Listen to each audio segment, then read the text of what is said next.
1985 में Megan gambles के घर उनकी बेटी एशले की देखभाल करने के लिए पहुंचती है। जब वह तहखाने में प्रवेश करती है तो वह एशले को मिसेज गैम्बल के रूप में एक अमानवीय प्राणी द्वारा खाए जाने का पता लगाती है। भयभीत होकर वह भागने का प्रयास करती है, लेकिन मिस्टर गैम्बल उस पर दरवाजा बंद कर देते हैं, जिससे वह प्राणी के साथ वहीं फंस जाती है। फिर दरवाजे पर एक अजीब चिन्ह उकेरा हुआ दिखाया जाता है। वर्तमान में 17 वर्षीय बेन शॉ अपने पिता लियाम के साथ रहने के लिए आता है, क्योंकि उसके माता पिता तलाक के बीच में हैं। लियाम बेन को मरीना में काम करने की नौकरी देता है, जहां वह मैलोरी नामक एक साथी कर्मचारी से दोस्ती करता है। अपनी शिफ्ट के दौरान बेन ने देखा कि लियाम अपनी सहकर्मी सारा को चूम रहा है और क्रोधित हो जाता है। जंगल में एक लंबी पैदल यात्रा के दौरान लियाम के पड़ोसी एबी के बेटे डिलन को एक पेड़ मिलता है, जिस पर गैम्बल के घर जैसा ही प्रतीक दिखाई देता है। वह पेड़ से आती हुई एबी जैसी आवाज सुनता है, जो उसे असली एबी के पीछे आने से पहले पेड़ के पास जाने के लिए इशारा करती है। जब वे घर लौटते हैं तो वे एक हिरन से टकराते हैं और एबी उसे अपने साथ लाने का फैसला करती है। जब एबी उसे निकालने का प्रयास करती है तो सड़े हुए काले अंतड़ियां बाहर निकल आती हैं। उस रात बाद में एक अज्ञात प्राणी हिरन की लाश से रेंगता हुआ बाहर निकलता है। उस रात बेन छत पर सुनाई देने वाली अजीब आवाजों की जांच करता है।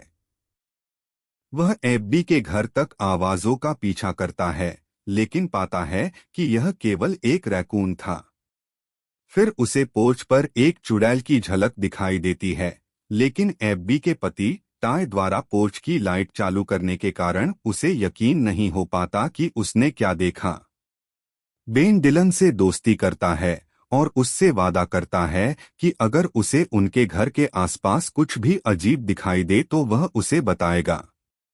बाद में एब्बी अपने नवजात बेटे सैम, डिलन का छोटा भाई, को उसके पालने में देखने जाती है। हालांकि उसे पता चलता है कि वह गायब हो गया है और उसकी जगह लकड़ियों का एक बंडल रखा गया है। फिर चुड़ैल उस पर हमला करती है। उस रात बाद में बेन एक स्थानीय पार्टी से घर लौटता है और देखता है कि एबी एक बच्चे के साथ जंगल में जा रही है, लेकिन एक क्रोधित लियाम उसे बीच में रोक देता है, जो बेन द्वारा उसकी किसी भी कॉल का जवाब न देने के बाद से उसे ढूंढ रहा था।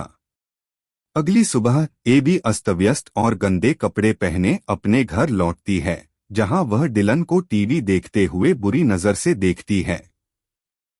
काम पर रहते हुए बेन स्थानीय बदमाश के पिता की नाव में कचरा फेंक देता है, ताकि पार्टी में उसके और उसके दोस्तों द्वारा उसके साथ क्रूरतापूर्ण मजाक किए जाने का बदला लिया जा सके।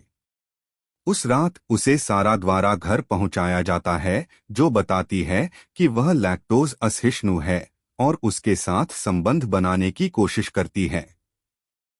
बेन डिलन को अपने कमरे में छिपा हुआ पाता है, जो दावा करता है कि उसकी मां के साथ कुछ गड़बड़ है। एबी डिलन की तलाश में आती है, बेन को धमकाती है और घर में घुसने की कोशिश करती है। सौभाग्य से टाय जल्द ही आ जाता है और डिलन को घर ले जाता है।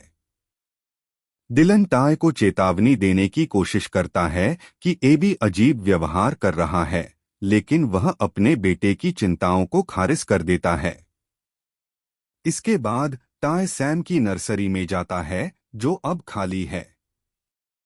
हालांकि वह इससे परेशान नहीं दिखते।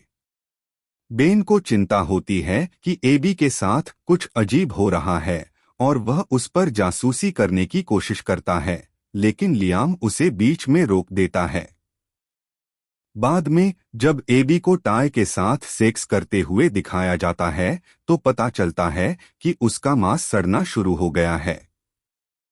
अगले दिन काम पर बेन को मैलोरी से पता चलता है कि डिलन अपने नौकायन पाठ के लिए कभी नहीं आया।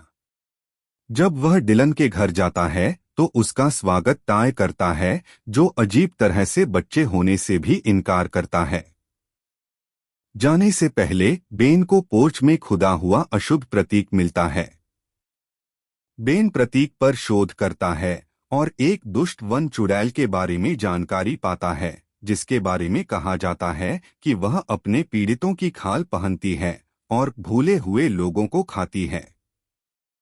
वह मैलोरी को बताता है जब वे एबी को तहखाने से एक कूड़े के थैले के साथ संदिग्ध रूप से निकलते हुए देखते हैं, लेकिन वह बेन को गंभीरता से नहीं लेती और उसका मजाक उड़ाती है, यहाँ तक कि एबी के दरवाजे के नीचे एक ताना मारने वाला नोट भी डाल देती है, जिसमें कहा जाता है कि उन्हें पता है कि उसके तहखाने में क्या है। इस बीच बेन अपने घर के चारों ओर नमक फैलाना शुरू कर देता है, क्योंकि यह स्पष्ट रूप से चुड़ैलों को भगाने में सक्षम है। जब टाई को नोट मिलता है और वह जांच करने की कोशिश करता है तो एबी प्रकट होती है और उसके कान में कुछ शैतानी बातें फुसफुसाती है, जिससे उसके कान से खून बहने लगता है। उस रात जब मैलोरी मरीना कार्यालय को बंद कर देता है तो पता चलता है कि उसके परिवार की एक तस्वीर कर्मचारी बुलेटिन बोर्ड से रहस्यमय तरीके से गायब हो गई है। बाद में बेन को और भी संदेह हो जाता है जब उसे पता चलता है कि एबी जिस कचरे के थैले को ले जा रही थी उसमें सैम की नर्सरी से कई चीजें थीं। अगले दिन जब एबी शॉवर से बाहर निकलती है तो पता चलता है कि उसका पूरा शरीर अब लगभग पूरी तरह से सड़ चुका है। एबी को फिर से तहखाने से बाहर निकलते देखने के बाद बेन अंदर घुस जाता है और उसे हिरण की खोपड़ी और परिवार की एक तस्वीर मिलती है, जिसमें टाय का चेहरा खरोंचा हुआ है, साथ ही मैलोरी के परिवार की गायब तस्वीर जिसमें उसके और उसकी मां के चेहरे भी खरोंचे हुए हैं। उसे पता चलता है कि मैलोरी की छोटी बहन लिली चुड़ैल का अगला शिकार है। वह मैलोरी को चेतावनी देने के लिए बुलाता है कि लिली खतरे में है, लेकिन मैलोरी को अपनी बहन याद नहीं है। बेन लिली को बचाने के लिए दौड़ता है, लेकिन स्थानीय गुंडे द्वारा बाधित होता है, जो अपने पिता की नाव को नष्ट करने के लिए बेन पर हमला करता है। भागने के बाद बेन लिली को पकड़ने की कोशिश करता है, लेकिन वह बहुत देर हो चुकी होती है। चुड़ैल द्वारा उसे पेड़ पर खींचने के ठीक पहले वह पहुंचता है। वह लिली को बाहर खींचने की कोशिश करता है, लेकिन वह अपनी पकड़ खो देता है और एक पत्थर से अपना सिर टकराने के बाद बेहोश हो जाता है। घर लौटने पर बेन को पता चलता है कि लियाम ने पुलिस को फोन करके उसे लापता होने की रिपोर्ट दर्ज कराई है। बेन पड़ोसियों के साथ क्या हो रहा है यह समझाने की कोशिश करता है, लेकिन उसके हाल के अजीब व्यवहार को देखते हुए लियाम केवल उस पर ड्रग्स लेने का आरोप लगाता है और सुनने से इनकार कर देता है। सारा दिखाई देती है और बेन उससे बात करने की कोशिश करता है, लेकिन उसे अपनी कॉफी में क्रीमर डालते देखकर चौंक जाता है। यह देखते हुए कि उसके आसपास के फूल सड़ रहे हैं, बेन को एहसास होता है कि चुड़ैल अब उसकी त्वचा में निवास कर रही है। जब सारा उस पर हमला करने की कोशिश करती है तो बेन रसोई के चाकू से उसका हाथ काट देता है, लेकिन चुड़ैल सामान्य हो जाती है और ऐसा दिखाती है कि बेन ने बिना किसी कारण के उस पर हमला किया है। इसके बाद बेन को हिरासत में ले लिया जाता है। पुलिस की गाड़ी से वह सारा को अधिकारी के कान में कुछ फुसफुसाते हुए देखता है। वह लियाम को चेतावनी देने की कोशिश करता है कि सारा चुड़ैल है और पड़ोसियों के तहखाने की जांच करने के लिए उससे विनती करता है। बेन को स्टेशन ले जाने के बजाय अधिकारी बेन को समुद्र तट पर ले जाता है, जहां वह उसे तब तक डुबाने का प्रयास करता है जब तक कि उस पर एक कुत्ते द्वारा हमला नहीं कर दिया जाता। अधिकारी कुत्ते को गोली मारता है और फिर खुद को भी गोली मार लेता है जब उसे एहसास होता है कि उसे किसी अंधेरी शक्ति द्वारा नियंत्रित किया जा रहा है। इस बीच लियाम पड़ोसियों के घर की खोज करता है, जहां उसे टाई और एबी के शव मिलते हैं। उसे एक परेशान करने वाला मंदिर भी मिलता है, जिसमें पड़ोसियों के परिवार की तस्वीर है, जिसे बेन ने पहले देखा था। साथ ही अपने परिवार की एक तस्वीर भी है, जहां उसके, बेन और उसकी पत्नी के चेहरे खरोंचे हुए हैं। अब प्रेतग्रस्त सारा आती है और लियाम पर हमला करती है, जिससे वह अपना दीपक गिरा देता है और आग लगा देता है। जैसे ही वह उसे मारने वाली होती है, बेन आता है और अधिकारी की बंदूक से उसे गोली मार देता है। चुड़ैल अब अपने असली रूप में सारा की लाश से रेंगती हुई बाहर निकलती है और बेन के पीछे जाती है, लेकिन वह लियाम को बाद की कार की सुरक्षा में ले जाता है क्योंकि पड़ोसियों का घर जल जाता है। चुड़ैल द्वारा चुराई गई सभी तस्वीरें जल जाती हैं। जब बेन के परिवार की तस्वीर नष्ट हो जाती है, तो बेन को अचानक याद आता है कि उसका एक छोटा भाई नाथन है। बेन की सारी सच्ची यादें वापस आ जाती हैं, जिससे पता चलता है कि नाथन अब तक की सभी घटनाओं में मौजूद था और उसे चुड़ैल ने ले लिया है। मैलोरी लिली की तलाश में आती है और दोनों अपने भाई बहनों को बचाने के लिए पेड़ की ओर बढ़ते हैं। बेन चुड़ैल की खोह में उतर जाता है, जबकि मैलोरी पेड़ के चारों ओर नमक फैलाने के लिए पीछे रह जाती है। बेन नाथन और लिली को बचाने में कामयाब हो जाता है, जब चुड़ैल बाहर निकलती है और उसे पकड़ लेती है। जैसे ही वह बेन को वापस अंदर खींचना शुरू करती है, लियाम जंगल में चला जाता है। चुड़ैल का ध्यान इतनी देर तक भटकाता है कि मैलोरी उसके चेहरे पर नमक फेंक देती है और बेन को छुड़ा लेती है। फिर लियाम अपनी कार से चुड़ैल से टकरा जाता है। कई हफ्ते बाद लिली ने दर्दनाक घटना से निपटने के लिए एक चिकित्सक से मिलना शुरू कर दिया है। यह पता चलता है कि चुड़ैल से बचने के बाद बेन और मैलोरी ने पेड़ को जला दिया, फिर घायल लियाम की मदद की।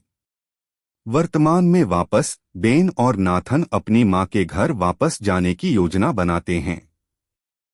मैलोरी बेन को एक फूल देती है, जो उसने लिली द्वारा मरीना कार्यालय को भेजे गए गुलदस्ते से लिया था, और दोनों अलविदा कहते हुए एक दूसरे को चूमते हैं। मैलोरी फिर 3 बच्चों को नौकायन का पाठ पढ़ाने के लिए पानी पर ले जाती है। लियाम बताता है कि वह अपने भाई रोरी के साथ रहने जा रहा है, जबकि वह स्वस्थ हो रहा है और चीजों के बारे में सोच रहा है। जब वे चले जाते हैं, तो बेन मैलोरी द्वारा दिए गए फूल को सूंघने का प्रयास करता है और यह देखकर चौंक जाता है कि यह नकली है। चूंकि चुड़ैल की उपस्थिति में केवल असली फूल ही सड़ते हैं, इसलिए यह संकेत मिलता है कि वह बच गई है और मैलोरी पर कब्जा कर लिया है, जो अब झील के बीच में 3 छोटे बच्चों के साथ अकेली है। द व्रेच्ड के अंत में क्या हुआ? द व्रेच्ड का ट्विस्ट आधुनिक हॉरर का एक और उदाहरण है, जो हिचकॉक के महिला पात्रों के साथ गलत व्यवहार, एक ऐसा चलन जो दशकों तक शैली में चलता रहा, को पीछे छोड़ता है। द व्रेच्ड के अंत तक बेन ने मैलोरी की बहन और नाथन को बचा लिया है। डायन ने 6 लोगों को मार डाला है, 4 लोगों का एक परिवार, बेन के पिता की प्रेमिका और एक पुलिस अधिकारी। बेन मैलोरी को अलविदा कहता है और आखिरकार उसे चूमता है, जिससे उनकी प्रेम कहानी सुलझ जाती है। बेन को सब कुछ बढ़िया लगता है, जब तक कि उसे एहसास नहीं होता कि मैलोरी ने उसे जो फूल दिया था वह प्लास्टिक का है, और उसे इस तथ्य की याद दिलाई जाती है कि डायन की उपस्थिति फूलों को मार देती है। फिर मैलोरी को मरीना में बच्चों के एक समूह को पानी पर ले जाते हुए दिखाया गया है। एक क्लोजअप में उसकी मासूम मुस्कान को एक दुष्ट मुस्कान में बदलते हुए दिखाया गया है। पारंपरिक हिस्टेरिकल फाइनल गर्ल ट्रॉप से बचने के बावजूद ब्रेट पियर्स लेवल ट्विस्ट को खींचने में कामयाब नहीं हुए। इसमें कोई संदेह नहीं है कि फिल्म निर्माता यह दर्शाना चाहते थे कि डायन मैलोरी में रहती है, लेकिन यह बेन के भाई की पिछली उपस्थिति की तरह ही एक अनावश्यक मोड़ है। वास्तव में डायन के एक त्वचा से दूसरी त्वचा में कूदने की पूरी समयरेखा काफी जटिल है। जब वह पड़ोसी की त्वचा में रहती है तो यह काफी कठिन प्रक्रिया लगती है, लेकिन जब वह बेन के पिता की प्रेमिका और फिर मैलोरी में बदल जाती है तो यह बहुत आसान लगता है। हालांकि यह मोड़ चाहे कितना भी अनावश्यक क्यों न हो फिर भी प्रभावी है। पियर्स ने भले ही वास्तव में आश्चर्यजनक खुलासा नहीं किया हो, लेकिन उन्होंने एम नाइट श्यामलन के ट्विस्ट एंडिंग की उलझन से भी बचा लिया। मैलोरी डायन के लिए एकदम सही अगली होस्ट है इस कथा के संबंध में कि डायन परिवारों को नष्ट करने वाली है। मैलोरी बेन के लिए एक परिवार या प्रेमी की संभावना का प्रतिनिधित्व करती है और उसका गुण एक ट्विस्ट एंडिंग के लिए स्पष्ट लक्ष्य होगा। डायन की शक्तियों के बारे में विसंगतियां उस भयावह रहस्योद्घाटन के आगे पीछे छूट जाती हैं कि डायन अपने बुरे तरीकों को इतनी आसानी से नहीं छोड़ेगी, चाहे वे कितने भी भ्रामक क्यों न हों। डायन की जादुई शक्तियों की व्याख्या। पहली बार दर्शकों को डायन की झलक फिल्म के परिचय में मिलती है। डायन एक मानव महिला के सड़े हुए संस्करण की तरह दिखती है, एक बच्चे को खाती हुई दिखाई देती है और ऐसा लगता है कि एक आदमी उसे दाई को पकड़ने में मदद करता है। यह परिचय स्पष्ट रूप से दर्शाता है कि डायन एटी के पेनीवाइज जैसे बच्चों को निशाना बनाती है और वह उन्हें बहुत ही रहस्यमय तरीके से खा जाती है। दुर्भाग्य से परिचय दर्शकों को इस बारे में कोई जानकारी नहीं देता है कि डायन कहां से आती है, वह बच्चों को क्यों पकड़ना और खाना चाहती है या उसकी शक्तियां कैसे काम करती हैं। फिल्म का बाकी हिस्सा भी बहुत कुछ स्पष्ट नहीं करता है। डायन की शक्तियां पूरी फिल्म में दिखाई देती हैं, जिनमें से मुख्य समस्या यह है कि उन शक्तियों को न तो स्पष्ट रूप से और न ही स्पष्ट रूप से समझाया गया है ताकि उन्हें पूरी तरह से समझा जा सके। परिचय के बाद डायन की शक्तियां धीरे धीरे प्रकट होती हैं, जिसकी शुरुआत डायन द्वारा एबी फिल्म की अजीब पड़ोसी की नकल करने से होती है ताकि वह अपने बेटे को अपने खोह में ले जा सके, जो एक पेड़ का खोखला हिस्सा है। यही उसकी पहली शक्ति है। दूसरी शक्ति डायन को एड और लोरेन वॉरेन की तिजोरी में मौजूद आत्मा जैसी वस्तुओं पर कब्जा करने की अनुमति देती है। वह अपने शिकारों के पीछे पीछे उनके घरों तक जाने के लिए जानवरों के शवों पर जादुई तरीके से सवार हो सकती है। डायन की तीसरी शक्ति छाया का रूप लेना है, जो अक्सर उसे अदृश्य और चुप कर देती है। वह अपने शिकारों पर कब्जा भी कर सकती है और उनकी खाल से खुद को छिपा सकती है। यही वजह है कि उसे इस चुड़ैल फिल्म में स्लिपस्किन डायन के रूप में संदर्भित किया गया है। शायद सबसे भयावह बात यह है कि वह कुछ लोगों को यह भुला सकती है कि उसके बच्चे कभी अस्तित्व में थे।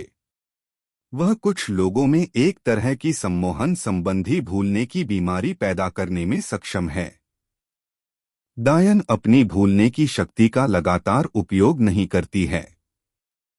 उदाहरण के लिए वह बेन को उसके अपने भाई को भूलने में सक्षम बनाती है, लेकिन पड़ोसी के बच्चे को नहीं। हालांकि यह 50 फर्स्ट डेट्स के मेमोरी लॉस के चित्रण से बेहतर है।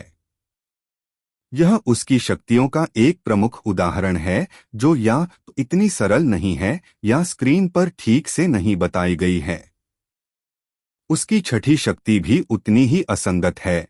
डायन कुछ लोगों के दिमाग को नियंत्रित कर सकती है और उन्हें अपने आदेशों को निष्पादित करने के लिए मजबूर कर सकती है। हालांकि कई लोगों के दिमाग को नियंत्रित करने के बावजूद वह अपने सबसे बड़े दुश्मन बेन को उसकी स्वतंत्र इच्छा को बनाए रखने देती है। यह स्पष्ट नहीं है कि यह शक्ति कैसे काम करती है। डायन की शक्तियों के बारे में असंगतियों और जानकारी की कमी के बावजूद द व्रेच्ड अभी भी एक प्रभावी फिल्म है। डायन की 3 मुख्य शक्तियों की प्रकृति, सम्मोहन, भूलने की बीमारी और मन पर नियंत्रण को खराब तरीके से चित्रित किया गया है, लेकिन इस तरह से नहीं कि अविश्वास के निलंबन को नकार दिया जाए। द व्रेच्ड इस बात का एक आदर्श उदाहरण है कि कैसे एक फिल्म एक साथ अच्छी होने के लिए पर्याप्त करने में सफल हो सकती है, लेकिन महानता से कम हो जाती है। द व्रेच्ड को द हग की शक्ति के बारे में और क्यों बताना चाहिए था? द हग एक आधुनिक हॉरर आइकन हो सकती थी, और वह अभी भी हो सकती है, लेकिन केवल तभी जब द व्रेच्ड के किसी सीक्वल में उसकी शक्तियों के बारे में और विस्तार से बताया जाए। जेसन वूरहीस या लेदरफेस जैसे कुछ हॉरर मूवी मॉन्स्टर अपनी सादगी के कारण प्रतिष्ठित हैं। पटकथा लेखकों को केवल उन्हें दिखाने और अधिकांश दर्शकों को संतुष्ट करने के लिए नरसंहार करने की आवश्यकता होती है। द रिंग से समारा, बाबाडूक और जेसन के प्रतिद्वंद्वी फ्रेडी क्रूगर जैसे अन्य लोगों ने विपरीत कारण से कुख्याति प्राप्त की। उनकी उपस्थिति में एक जटिलता है, या तो उस विशिष्टता के कारण जिसके द्वारा कोई उनके अभिशाप के अंतर्गत आता है, जैसे समारा का वीडियो देखना, या स्पष्ट रूप से परिभाषित क्षमताओं के कारण, जैसे फ्रेडी सपनों पर आक्रमण करता है। द व्रेच्ड में द हग के पास कई प्रतिष्ठित अलौकिक राक्षसों को टक्कर देने के लिए एक भयानक शक्ति थी, लेकिन फिल्म ने उनके आंतरिक तर्क को पर्याप्त रूप से स्पष्ट नहीं किया। फ्रेडी सपनों पर आक्रमण कर सकता है क्योंकि वह एक बाल शिकारी था जो उसे मारने वालों की संतानों को परेशान करता है। समारा में पानी दिखाई देता है और उसके पास टीवी आधारित शक्तियां हैं क्योंकि बचपन में उसके साथ हुए मेडिकल दुर्व्यवहार, स्ट्रेंजर थिंग्स में हॉकिंस लैब्स द्वारा किए गए दुर्व्यवहार के समान को पूरी तरह से फिल्माया गया था, और फिर उसके पिता ने उसे एक कुएं में डुबो दिया था। सभी वास्तव में प्रतिष्ठित हॉरर खलनायकों के पास जटिल शक्तियां हैं। उनकी क्षमताएं कैसे काम करती हैं, यह उनके मूल और बैकस्टोरी से जुड़ा हुआ है, और कैंडीमैन से लेकर हेलराइजर के सेनोबाइट्स तक यह उनकी अपील का एक केंद्रीय स्तंभ है। द व्रेच्ड में हग स्पष्ट रूप से उन क्षमताओं की श्रेणी के साथ चल रही है जो वह प्रदर्शित करती है, लेकिन फिल्म इस बात का पर्याप्त स्पष्टीकरण नहीं देती है कि वे कैसे काम करती हैं या उन्हें इस्तेमाल करने के लिए उसकी प्रेरणाएं वास्तव में एक यादगार मूवी मॉन्स्टर के रूप में उसकी स्थिति को पुख्ता करती हैं।